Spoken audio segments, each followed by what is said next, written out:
आज हम थर्मोडायनेमिक्स में आगे का कुछ अध्ययन करते हैं। आज डिस्कस करेंगे various thermodynamics terms and definitions, विभिन्न उष्मागतिक पद व उनकी परिभाषाएं। उष्मागतिकी में कुछ पद काम में लिए जाते हैं, उनकी क्या परिभाषाएं हैं, उनके बारे में हम आज चर्चा करेंगे। सबसे पहले उष्मागतिकी में सबसे ज़्यादा काम में लिया जाने वाला पद या टर्म है तंत्र या निकाय। इसे इंग्लिश में सिस्टम बोलते हैं। इसको इस तरह से परिभाषित किया जाता है कि ब्रह्मांड का वह भाग जिसे अध्ययन के लिए पृथक रूप से उष्मागतिक अध्ययन के लिए पृथक रूप से चुना जाता है, तंत्र या निकाय कहलाता है। यह ब्रह्मांड के शेष भागों से वास्तविक या काल्पनिक सीमाओं से पृथकृत होना चाहिए।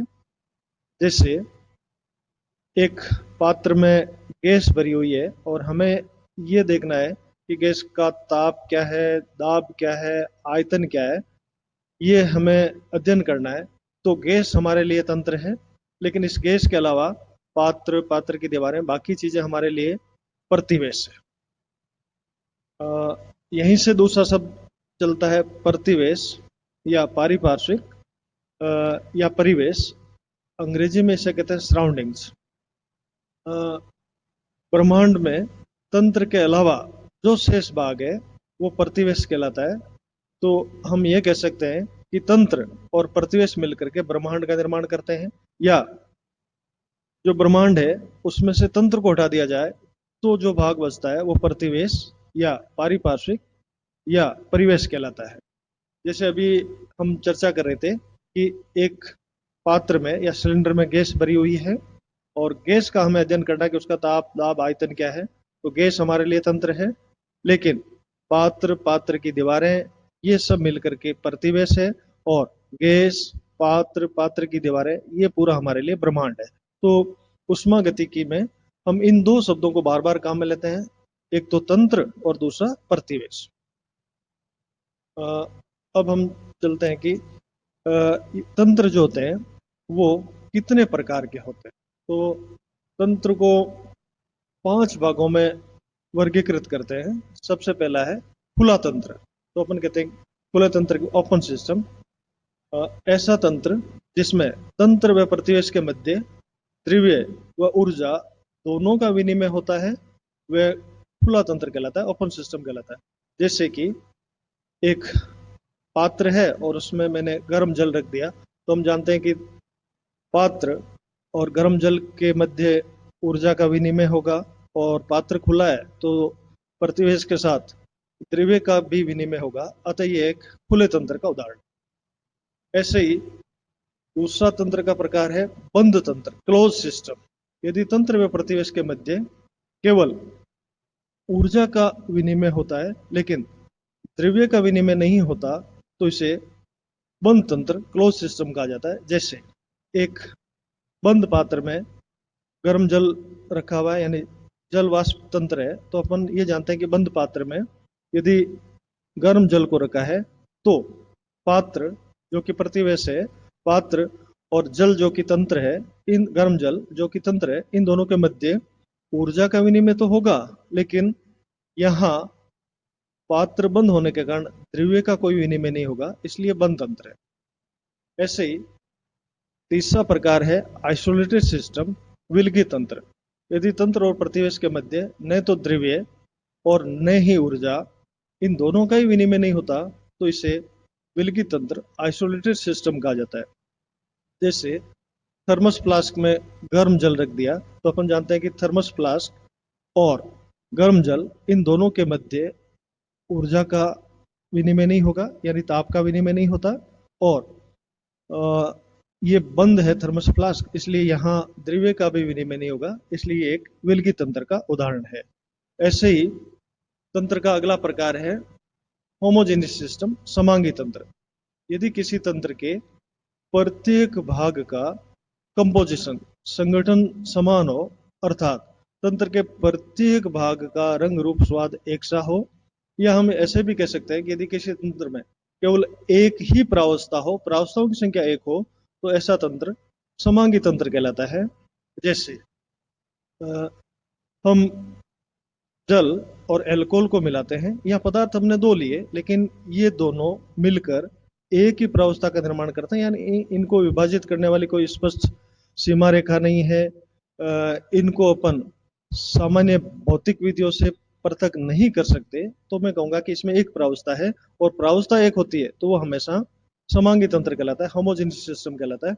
ऐसे ही कोई भी दो मिश्रणीय दर हो, गैसों का मिश्रण हो, कोई भी दो मिश्रणीय ठोस हो, यदि प्रावस्था एक हो अर्थात हर जगह संगठन समान होगा तो वो समांगी तंत्र कहलाएगा। अगला तंत्र का जो प्रकार है दैट इज हिट्रोजीनियस सिस्टम, विषमांगी तंत्र।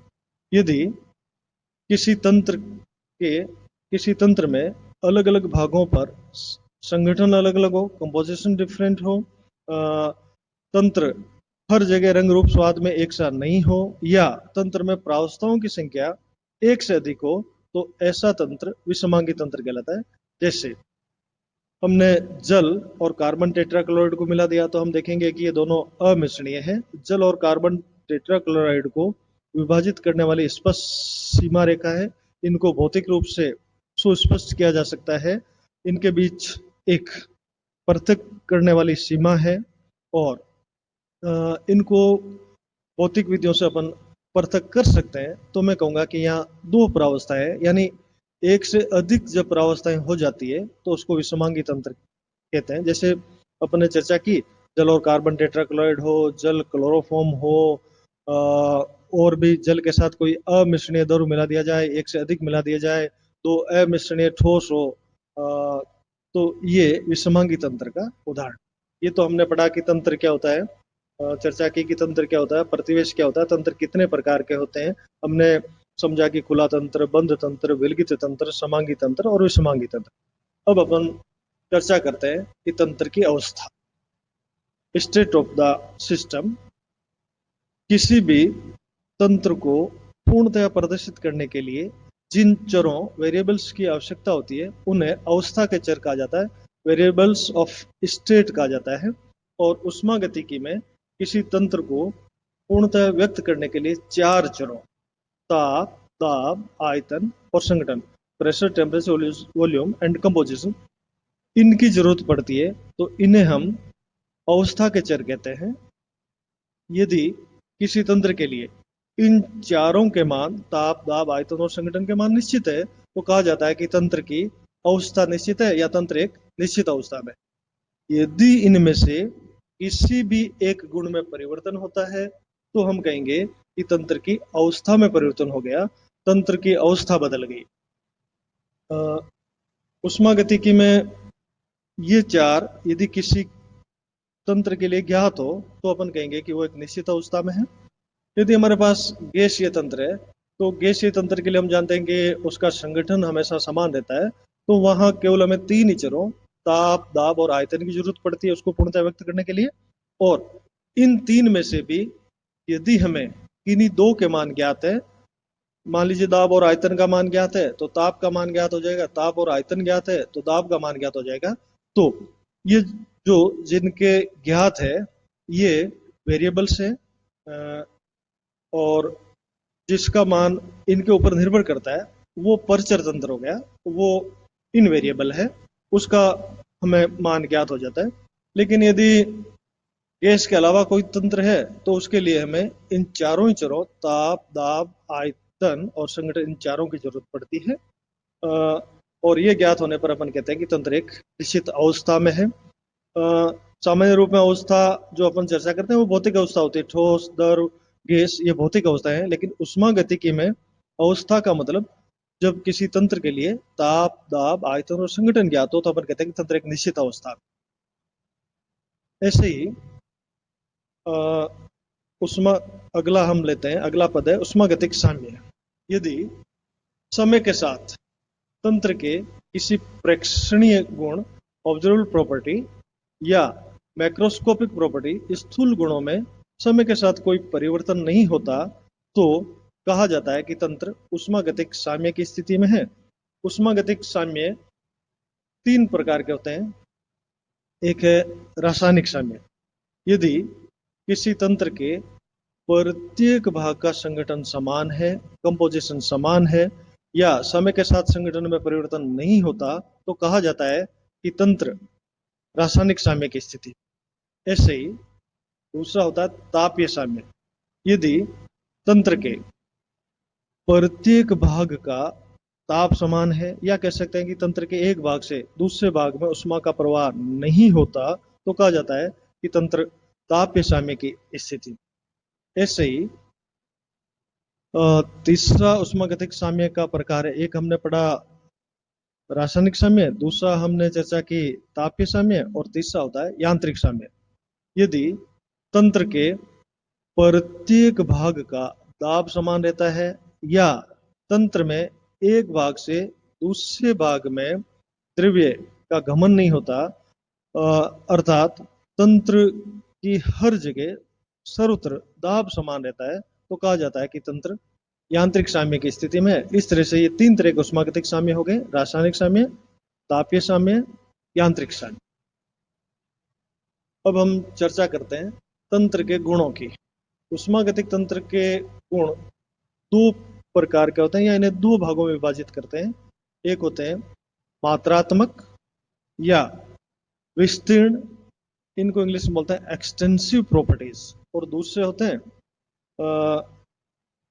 ये तो मात्रात्मक थे, दूसरे है मात्रा अनाश्रित, या यानी जो मात्रा पर निर्भर नहीं करते, या उनको अपन कहते थे गहन गुण या विशिष्ट गुण, इंटेंसिव प्रॉपर्टीज। तो सबसे पहले अपन चलते हैं मात्रा आश्रित या विस्तीर्ण गुण या एक्सटेंसिव प्रॉपर्टीज। तंत्र के ऐसे गुण जो तंत्र में उपस्थित पदार्थ की मात्रा पर निर्भर करते हैं, वो मात्रात्मक गुण कहलाते हैं। इसलिए इनको मात्रा आश्रित गुण कहा जाता है या विस्तीर्ण गुण कहा जाता है। इनको एक्सटेंसिव प्रॉपर्टीज कहते हैं। जैसे यदि हम कोई पदार्थ लेते हैं और उसकी थोड़ी मात्रा लेंगे तो उसका द्रव्यमान थोड़ा होगा, ज्यादा मात्रा लेंगे तो उसका द्रव्यमान ज्यादा होगा। इतना द्रव्यमान एक मात्रात्मक गुण। ऐसे ही आयतन, यदि मैं कोई द्रव लेता हूँ, लिक्विड लेता हूँ, उसकी मात्रा कम है तो उसका आयतन कम होगा निश्चित रूप से, और ज्यादा लेता हूँ तो उसका आयतन ज्यादा होगा। तो हम समझ पाते हैं कि जैसे द्रव्यमान है, आयतन है, ये मात्रा पर निर्भर करने वाले गुण है, तंत्र में उपस्थित पदार्थ की मात्रा पर निर्भर करने वाले गुण है, अतः ये मात्रात्मक गुण कहलाते हैं। ऐसे ही ऊर्जा, यदि थोड़ी मात्रा पदार्थ की होगी तो ऊर्जा भी उसकी कम होगी, ज्यादा होगी ज्यादा होगी। तो जो मात्रात्मक गुण या विस्तीर्ण गुण या एक्सटेंसिव प्रॉपर्टीज है, उनके बारे में यदि चर्चा करें, उनके उदाहरणों के बारे में चर्चा करें, तो द्रव्यमान, आयतन, ऊर्जा, आंतरिक ऊर्जा, एंट्रोपी, एंथैल्पी, मोलों की संख्या, उष्माधारिता, ये सब के सब ऐसे गुण हैं जो तंत्र में उपस्थित पदार्थ की मात्रा पर निर्भर करते हैं। अतः ये सब के सब मात्रा आश्रित या विस्तीर्ण या एक्सटेंसिव प्रॉपर्टीज है। तंत्र के दूसरे प्रकार के गुण जो है वो मात्रा अनाश्रित या गहन या विशेष, जिनको अपन इंटेंसिव प्रॉपर्टीज कहते हैं। इनको इस तरह से परिभाषित करते हैं कि तंत्र के वे गुण जो तंत्र में उपस्थित पदार्थ की मात्रा पर निर्भर नहीं करते, वह मात्रा अनाश्रित या विशिष्ट या गहन गुण कहलाते हैं। जैसे उदाहरण के लिए अपन समझे कि मेरे पास कोई विलयन है, उस विलयन की मैं थोड़ी मात्रा लूं या ज्यादा मात्रा लूं, उस विलयन की सांद्रता सदैव समान रहेगी, वो मात्रा पर निर्भर नहीं करेगी। तो विलयन की सांद्रता, जिसको अपन प्रदर्शित करते हैं नॉर्मलता में, मोलरता में, फॉर्मलता में, मोल भिन्न में, ये मोलरता में, मोलेलिटी में, ये सब के सब जो है ये मात्रा पर निर्भर नहीं करते। जैसे उस विलयन में से मैं 10 ml लूंगा तो भी उसकी सांद्रता, यानी ये मोलरता, नॉर्मलता, फॉर्मलता, ये समान रहेगी, और 100 ml लूंगा तो भी वही रहेगी। ऐसे ही जैसे अपन घनत्व की बात करते हैं, तो जैसे मैं 10 ml जल लूं तो भी उसका घनत्व वही है, 50 ml लूं तो भी उसका घनत्व वही है। अतः घनत्व भी एक मात्रा अनाश्रित या गहन या विशिष्ट गुण है। जैसे, और इसको ऐसे भी कह सकते हैं कि यदि कोई आपके पास मात्रा आश्रित गुण है, यानी जो मात्रा पर निर्भर करने वाला है, यदि उसको प्रति इकाई मात्रा के लिए ज्ञात करते हैं तो वो मात्रा आश्रित गुण ही मात्रा अनाश्रित बन जाता है। जैसे अपन ने चर्चा की थी कि द्रव्यमान ये एक मात्रा आश्रित गुण है, यानी थोड़ी मात्रा लेंगे तो द्रव्यमान थोड़ा होगा, कम होगा। ज़्यादा मात्रा लेंगे तो उसका द्रव्यमान ज़्यादा होगा। लेकिन और ऐसे ही अपन जानते हैं कि आयतन, मैंने चर्चा की थी कि आयतन भी मात्रा आश्रित गुण है। कम मात्रा लेंगे तो आयतन कम होगा, ज़्यादा मात्रा लेंगे तो आयतन ज़्यादा होगा। लेकिन यदि मैं प्रति इकाई आयतन का द्रव्यमान लो, जिसको अपन घनत्व बोलते हैं, घनत्व जो होता है प्रति इकाई आयतन का द्रव्यमान कहलाता है। तो जैसे मेरे पास आयतन कितना ही हो, लेकिन उस आयतन को उस आयतन का यदि मैं द्रव्यमान ज्ञात करूं तो अलग अलग आयतन का निश्चित रूप से द्रव्यमान अलग अलग होगा। लेकिन प्रति इकाई आयतन द्रव्यमान ज्ञात कर लूंगा, जिसको अपन घनत्व कहते हैं, तो वो एक निश्चित होगा। तो यहाँ द्रव्यमान निश्चित रूप से एक मात्रा आश्रित गुण था, लेकिन प्रति इकाई आयतन का मैंने द्रव्यमान ज्ञात कर लिया, वो घनत्व बन गया। और घनत्व एक विशिष्ट गुण है, गहन गुण है, मात्रा अनाश्रित है। ऐसे ही दाब के बारे में सुनने में तो लगता है कि जैसे हम कम मात्रा लेंगे तो उसका दाब कम होगा, ज्यादा मात्रा लेंगे तो उसका दाब ज्यादा होगा। लेकिन हम जानते हैं कि दाब जो होता है प्रति इकाई क्षेत्रफल पर लगने वाला बल होता है। तो बल अलग अलग हो सकता है, लेकिन प्रति इकाई क्षेत्रफल पर यदि मैं ज्ञात करूंगा उसमें, तो वो समान आएगा। इसका मतलब अब वो एक विशिष्ट गुण या गहन गुण बन चुका, यानी यह मात्रा पर निर्भर नहीं करेगा। इसी तरह से कोई भी, जैसे ऊष्माधारिता की मैंने बात की थी कि ऊष्माधारिता एक मात्रा आश्रित गुण है। लेकिन ऊष्माधारिता को यदि प्रति इकाई द्रव्यमान के लिए ज्ञात कर लें तो वो एक निश्चित मान होगा, और उसको अपन विशिष्ट ऊष्मा कहते हैं। तो ऊष्माधारिता तो मात्रा आश्रित है, लेकिन विशिष्ट ऊष्मा जो कि प्रति इकाई द्रव्यमान की ऊष्माधारिता है, वो एक निश्चित बन जाता है, स्थिर बन जाता है। इसका मतलब विशिष्ट ऊष्मा एक मात्रा अनाश्रित या विशिष्ट या गहन गुण है। ऐसे ही आयतन अपने चर्चा की थी कि आयतन एक मात्रा आश्रित गुण है। लेकिन प्रति इकाई द्रव्यमान के लिए आयतन, जिसको अपन विशिष्ट आयतन कहते हैं, वो ज्ञात करें तो वो एक मात्रा नाशित बन जाता है, यानी गहन या विशिष्ट गुण बन जाता है। ऐसे ही अपने पास ऊर्जा, जैसे कि ऊर्जा की मैंने बात की थी, गिब्स ऊर्जा हो या कोई सी भी ऊर्जा हो, ऊर्जा एक मात्रा आश्रित गुण है। लेकिन यदि ऊर्जा को मैं प्रति इकाई मात्रा के लिए, यानी प्रति मोल के लिए ज्ञात करूं, तो ये आपके लिए एक विशिष्ट या गहन या मात्रा निश्चित गुण बन जाता है, जिसको अपन रासायनिक विभव बोलते हैं।